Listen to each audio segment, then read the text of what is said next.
بسم الله الرحمن الرحيم سبح اسم ربك الأعلى الذي خلق فسوى والذي قدر فهدى والذي أخرج المرعى فجعله غثاء أحوى سنقرئك فلا تنسى إلا ما شاء الله إنه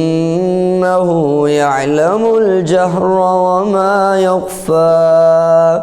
ونيسرك لليسرى فذكر إن نفعت الذكرى سيذكر من يخشى ويتجنبها الأشقى الذي يصلى النار الكبرى ثم لا يموت فيها ولا يحيا قد أفلح من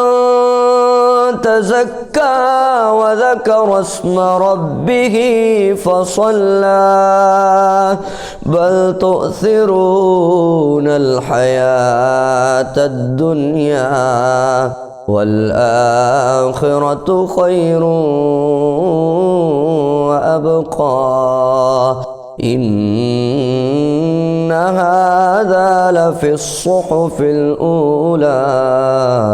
صحف إبراهيم وموسى.